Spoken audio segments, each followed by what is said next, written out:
Hey guys, Derek here. Welcome back to the channel. We are back to watch another episode of House of the Dragon. This is episode 2. I don't know what it's called yet because they don't have the title up on HBO Max. Going into episode 1, I was a little bit apprehensive, just kind of cautiously optimistic. But episode 1 was a certified banger, in my opinion. Absolutely fantastic. Feels like we're right back in the swing of prime Game of Thrones, and I'm pumped going forward.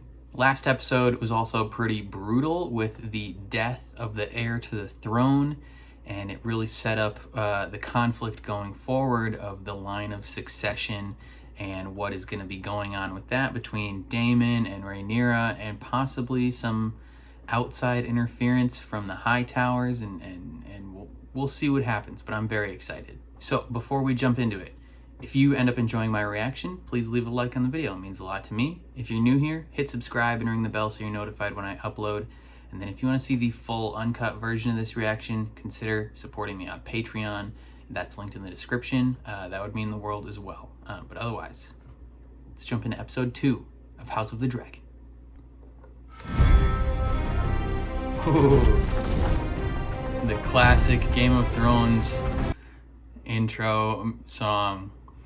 And a similar type of opening. This is cool. And it's all blood. Ba-da-dum, bum, ba-da-dum. Probably have to mute this in the actual video.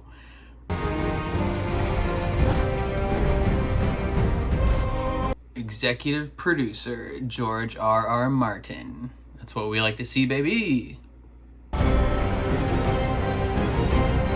Right, here we go. What is that? Was this the work of the crab dude? Oh.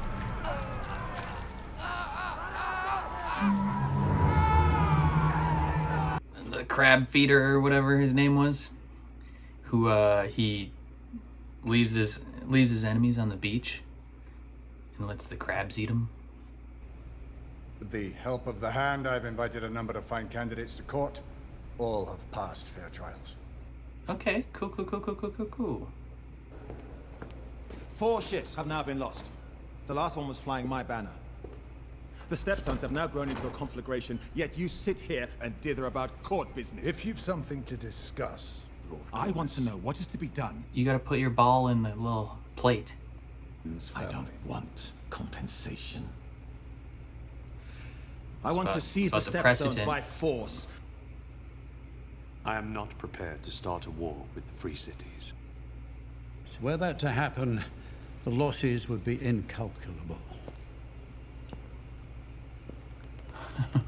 This is what you like to say that does again? the crab feeder have to fear us?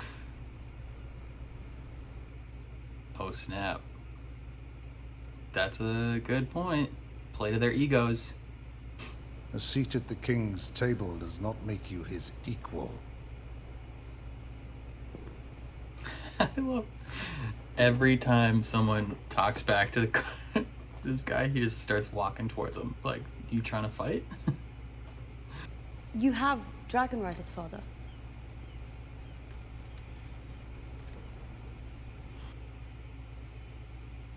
Send us.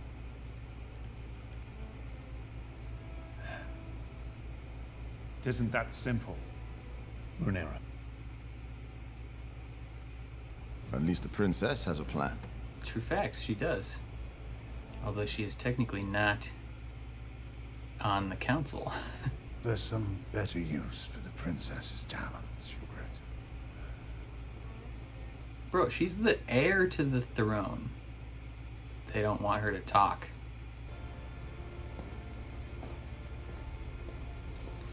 They want her to be the heir, but they're not quite treating her like the heir.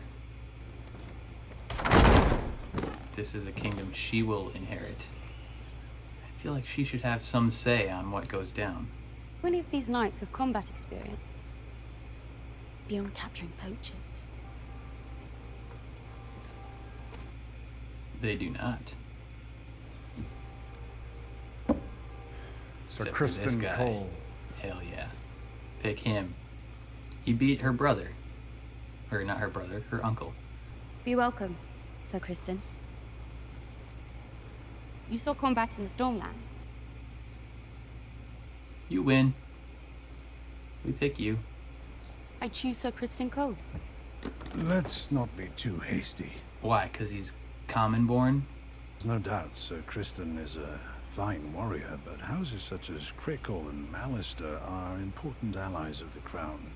F them, who cares? My father should be defended by a man who's known real combat. Should he not? Facts, bruh. Of course, Princess. Facts. You care more about the king's health? Or the image? The Valyrian capital was built into a volcano, much like Dragonstone. Oh, so his little train set is of Valyria. It is truly wondrous what you've built. Oh, His I only assistants pore built over this. the histories and provide the plans. The stonemasons build the structures. Yeah. Of course, he didn't build this. The glory of old Valyria will never be seen again. Especially when you drop the dragon and it breaks.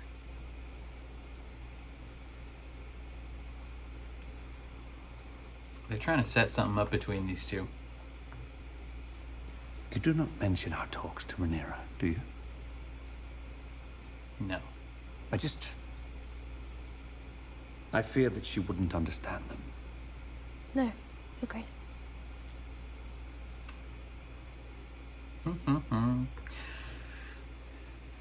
She doesn't want a new mom yet. It's only been half a year since my mother died. And already they tried to marry my father off and replace me as heir. I know those men and how they plot in their secret councils when I've been sent away. You cannot worry at the matters of lords and kings, Rhaenyra. Funny how she's telling this to her when she's the one that's gonna get married to him. I think. I'm not 100% sure. He chose you for his heir. He didn't choose me, he spurned Daemon. There is a difference between those two, yes. And all the people that pledged allegiance made sure to say the named heir, not the heir. That way, when a new heir is named, they can just say, we pledge allegiance to this named heir.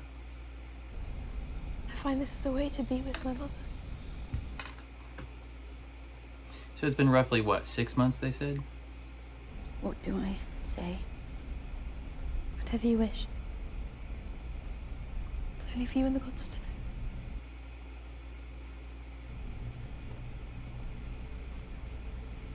Dang, she's got some glistening eyes. She's a good crier without crying.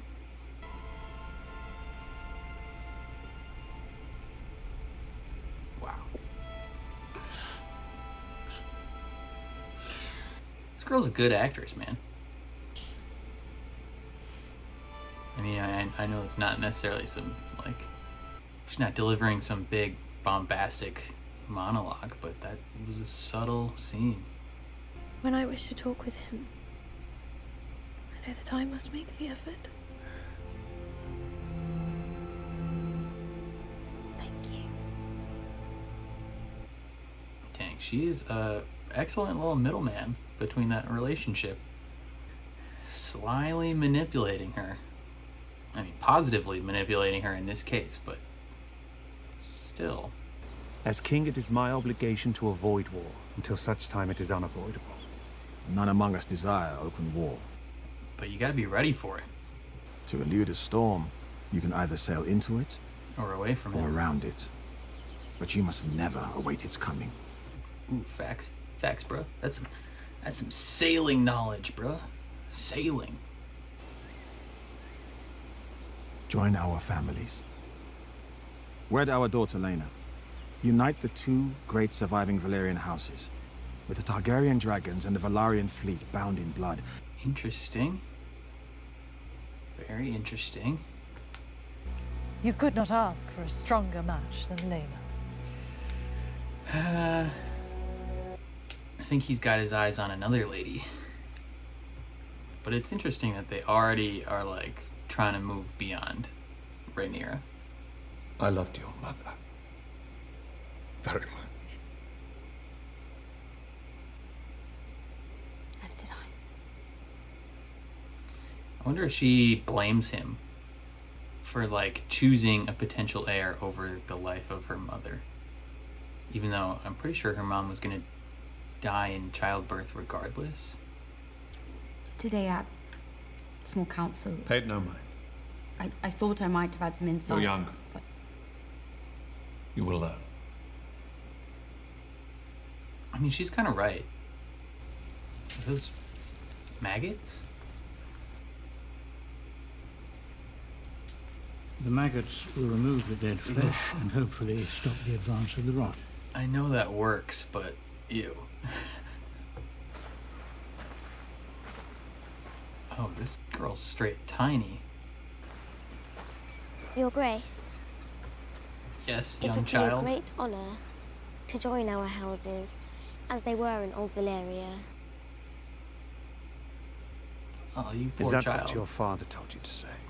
Yeah, that's exactly what her papa told her. What did your mother tell you? That I wouldn't have to bed you until I turned 14. That's even really young. Even 14 is so young. Good gracious. She sees it all. She sees what they're doing. Whether it's to my daughter or to someone else's, your father will remarry, sooner than late. And when that boy comes of age and your father has passed, the men of the realm will expect him to be heir, not you. It's just the way it goes. They will never let a when woman I'm queen, I will create a new order. be queen. Oh, I wish that could be Rhaenyra. Already had their opportunity to appoint a ruling queen at the Great Council, and they denied it. They denied you, Princess Rhaenys. The queen who never was. Yeah, she arguably has a stronger... Yeah. Rhaenys had a stronger claim, I think, too. Men would sooner put the realm to the torch than see a woman ascend the Iron Throne. True facts. True facts. Even almost 200 years later, with Daenerys, they are not a fan. Lord Corlys Balarion has offered the hand of his daughter. Like 7-year-old. I'm sure that she is good and kind, and that she will enjoy your company, as I have, Your Grace. Yeah, she's also a child. Like a literal tiny baby child. I brought you something. It's a gun. Just kidding. It's probably...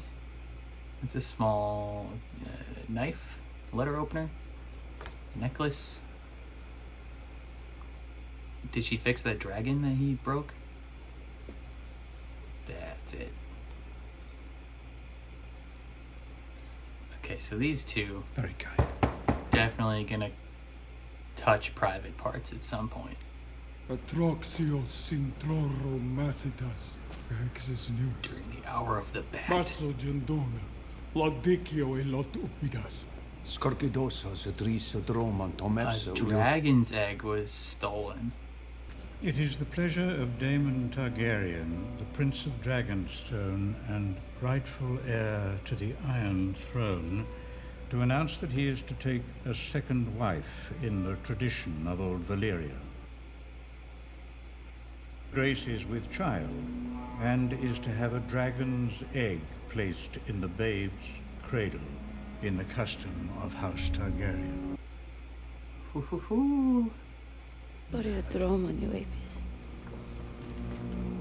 What did she just say? Dromon Daemon Leitas. Dromon hydroiso iles. Dreamfires. Who's that? Danilaro belo matsumbile, idrepte encolo. Ooh. Daemon is without limit. Let me go to Dragonstone. What are you gonna do, you punk? You're the most comely girl at court. Why do you destroy yourself? Please look after the hand, Sir Kristen.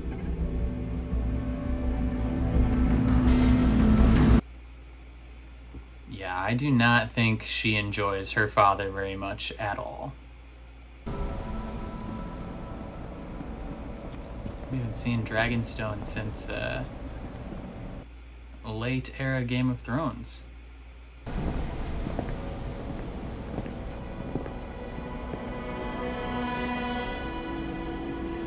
There he is.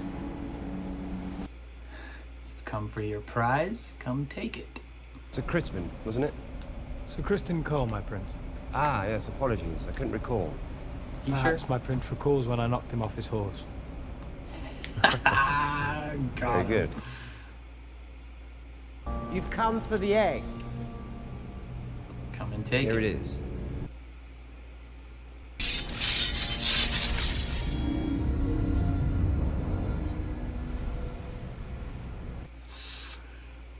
Ooh.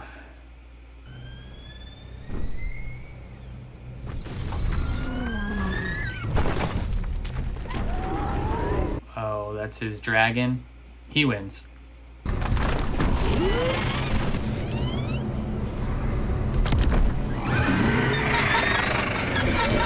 Yep, he wins. Time to go home. He has a dragon. What's out there? Another dragon?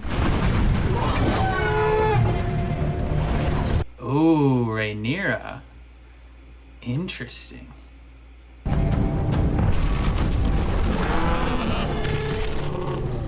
Even the playing field.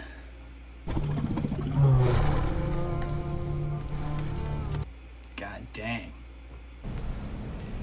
Some tension there. Right here, Uncle. The object of your ire. The reason that you were disinherited. If you wish to be restored as heir, you'll need to kill me. Or marry you. He loves his family too much to just kill her, though.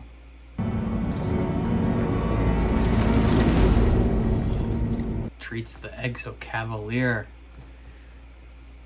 Just throws it back at her.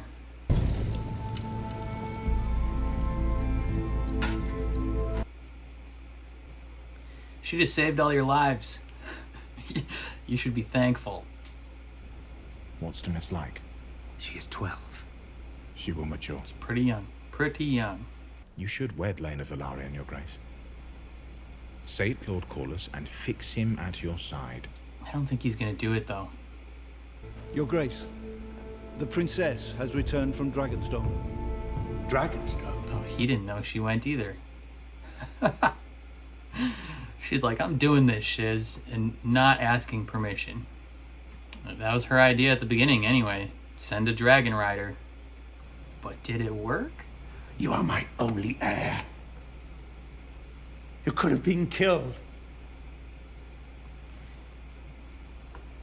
His concern with that line delivery, it makes it feel like his concern was for the loss of his heir, not for the loss of his daughter. You went to Dragonstone. Which means he cares more about that. Bloodshed. Your mother's absence is a wound that will never heal. Without her, the Red Keeper's lost a warmth, and I dare say it will never recover. To know that I'm not alone in my grief. I wish I had known better. Yeah. What to say to you in the aftermath. Anything, really. I could never replace your mother. No more than I intend to replace you as heir. I do not wish to make us estranged. Something tells me it's gonna happen anyway. I have decided to take a new wife. Alicent Hightower. I intend to marry.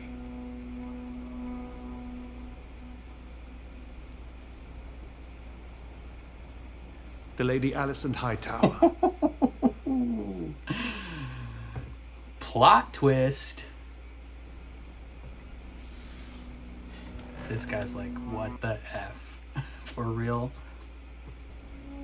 And I am your king.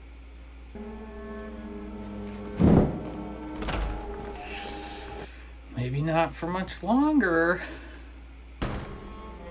Yeah, she feels lied to by her best friend.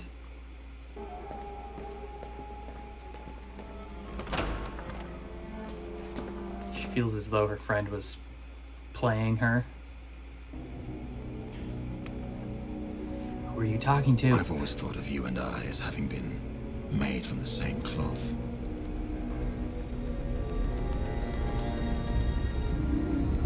Ooh.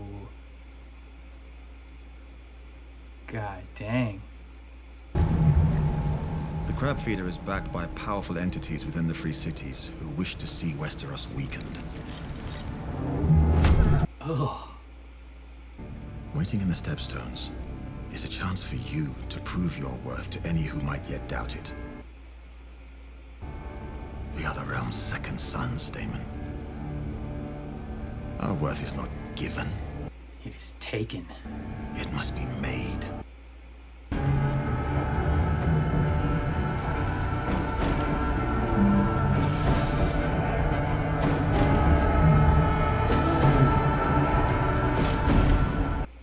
What's up with that guy's face? Was that a mask? That's crazy, brother.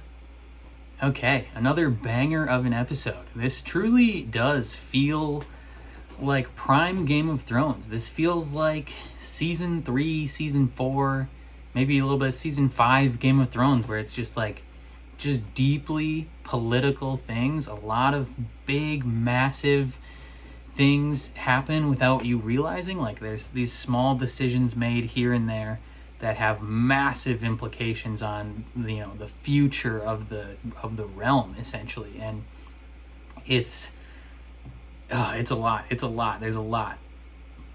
I feel like a big topic in this episode was Rhaenyra's role, right? Like, so she's been made heir to the king. She's, you know, first in line now to inherit the Iron Throne.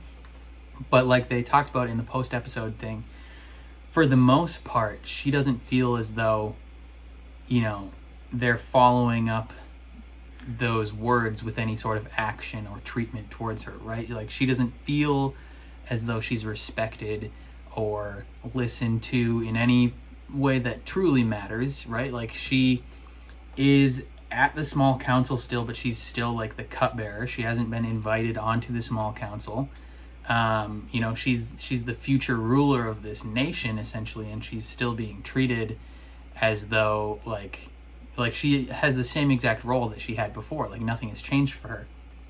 And they're talking about, you know, what to do about these the crab dude and his pirates, you know, and they're like, oh, we shouldn't really do anything, like it's, you know, we're not ready for war. And she's like, yo, send a dragon rider like that. Like, why don't you send us? Like, that's the whole point of our like military strength. Like the fact that we have dragons is like inherently part of our identity as Targaryens. Like it would be so easy for them to send a couple dragon riders and just melt the whole operation. Like it would be done and over, easy peasy. And she's immediately shut down by pretty much everyone on the council, including her father, except for the Corlarius. He's you know, the most receptive to her there, but he's still not like, yeah, let's listen to her. But pretty much everyone else there is like, no, like don't talk. Like you're here, but you don't have a voice here. Like they're pulling a Mace Windu. You are on this council, but we do not grant you the seat of master. Like, but it's on the opposite spectrum, kind of for her, where it's like, you've been granted the role of heir, but we do not offer you a voice on this council.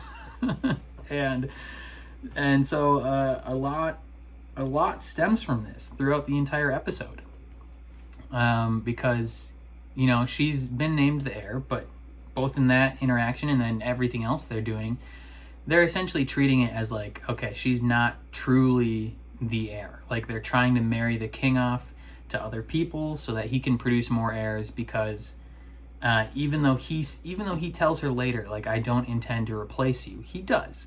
Like, he absolutely does intend to replace her. If he marries someone and has a son, that son is now going to be first in line. Even though he named Rhaenyra, he absolutely will switch it back to the male as soon as humanly possible. And so she just has to spend this whole time, it's been like 6 months since her mom died, she spent this whole time being kind of belittled and not listened to, and essentially being shown via actions that she's not the long-term plan. And it just sucks, and she doesn't feel like she has the value that she's supposed to have at this moment. And that's not even like talking about like the fact that her best friend, the one that she's been talking to this whole time and venting her frustrations to about how she doesn't feel valued and how they're trying to move on and get married. You know, she's been telling her this whole time, you know, Alicent doesn't necessarily realize that she's being groomed to be the future, you know, queen, right? Like, she's spending time with the king out of kindness, like out of the kindness of her own heart. She doesn't realize that her father is grooming her to be in this position, and the king isn't necessarily trying to marry her at that time. He's spending time with her because it's another person that he can share his grief with when his daughter wasn't necessarily being the most receptive to it. But then, you know, the realization comes down the line, is like, if I'm going to marry someone, I'm going to marry someone that I want to marry, and slightly to spurn the Valerian house, right? Like, it's very complicated and lots of things go into it, but these are all building blocks and you know, stepping stones and dominoes that are leading towards the eventual downfall of this house. Like, these actions that don't seem necessarily super gigantic are building, and it's not going to end well. Like, even just the moments of like Rhaenyra choosing the new Kingsguard, like, she's showing that she's the one that's actually thinking about the future, and none of these other people are, right? They're trying to choose between these tourney knights of who should be in the Kingsguard. Like, you know, all these knights that have been born of a peacetime era, essentially. The only one that has actual combat experience and who's qualified to do the job is Kristen Cole, and they're thinking about, you know, political connections and you know, what alliances could mean, but they're not thinking about the future, about how, like, you know, these different things are popping up all over the realm where, like, they're praying and hoping on the downfall of the throne, and they're going to need to consider who can actually protect the king, who can actually do the job. And she's the one thinking pragmatically, and that also is part of the reason why she feels as though she's being disrespected, because she feels like she knows what she's doing a little bit, and they're like, nah, you're dumb, you're just a child, you're young. And she's like, bro, are you kidding me? And like, oh, it's especially frustrating for her, because she's like, you're telling me I don't have a voice or anything because I'm young, and you're trying to marry a 12-year-old. Like, what is going on? And then even worse, when she finds out that he wants to marry her best friend, Alicent Hightower, because it's like, he's been keeping counsel with her the whole time and venting to her and speaking freely with her and letting her have a voice that influence him, and she's the same age. And it's like, bro, like, you are showing that your disrespect of me is not because I'm young, it's because I'm me. It's very frustrating for her. And then her uncle deals an extra blow of frustration, where he's like, oh, I stole the egg that was meant to go to your brother, you know, come and take it if you want. And there's potentially going to be a lot of bloodshed, and then she shows up on her dragon and is like, I'm gonna take this back now. Like, if you want to kill me. Like, if you blame me for your disenfranchisement, just kill me. And he's like, no, doesn't kill her, gives her the egg back. So she's shown she's capable of diffusing conflict. You know, she's adding to her resume as someone who is worthy of the throne. And based on what I know about, the line of succession going forward, she's also, you know, finagling her way with the with the uncle. That's one of the things I do know going into this. The only thing that I knew, I think, going into this was that she and Daemon end up together. And I didn't know about Alicent and the King, but I knew about her and Daemon. So that scene played out a little bit, almost with a very, very, very slight undertones of flirtation. You know, we had that moment last episode, and then we have another moment here. She's like, either kill me or, you know, get off my seat. And the seed has been planted in his head of like, maybe I don't need to kill you. Maybe I can marry you and smash you and produce another heir. Because right now, both her and the uncle are adding to their resumes as capable leaders and capable rulers, and the king is very much not doing that. And especially, you know, they spurn House Valerian, and he immediately turns to Prince Daemon and is like, if you want to show you're capable, here's your chance. And it's like, bro, like small little things that they didn't realize were gonna be building into huge dominoes. A lot happened to this episode, and it's leading to the downfall of the current throne. The next episode preview looks like it's going to be another slight time skip, so I think they're skipping straight to probably like a year from this point at least, because it showed the child of the king and Alicent, so like they've already been married and had a kid, and it's a boy. So another slight time skip going forward. And then eventually, I believe the actresses for the two main girls, Alicent and Rhaenyra, get replaced as older adults. So I'm very interested to see where it goes from this point. Oh, I didn't even talk about the scene between Rhaenys and Rhaenyra, where Rhaenys is essentially like, bro, you don't see what's going on. I see it. Like, Rhaenys sees the whole system and is like, they're never gonna let a woman be on the Iron Throne. They'll burn the whole kingdom down before that happens. And they're kind of right.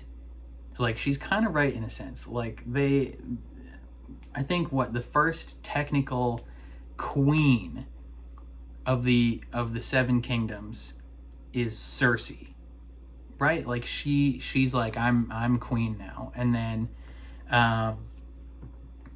up after that, it's Daenerys. But I don't know if Daenerys is ever technically seated on the Iron Throne as like queen. There's kind of like competing parties with that point. But it's still not up until that point when a queen sits on the Iron Throne, and you know, friggin', that's only because like half of Cersei's children are dead at that point. So it's just like, you know, you never know what's going to happen. But it's a very interesting topic of discussion between, you know, whether or not the whole system is broken or whether or not it comes down to the individual. And evidence so far has shown that it's the system until it comes to the individual. I guess, you know, you could say Cersei was the individual that was necessary, but I feel like a lot of things led up to that to make it okay. I don't know. Hopefully you guys are enjoying the first 2 episodes of House of the Dragon. I am loving it so far. Before the next episode comes out, we'll have 2 episodes of Lord of the Rings of Power, so I'm very curious to see probably the differing tones of the shows, but also like the differing reception. So far, the first 2 episodes of this show, I believe, have been very well received. So I'm curious to see the reception of the reception of Rings of Power coming up. So yeah, definitely let me know what you guys thought of this episode down in the comments below.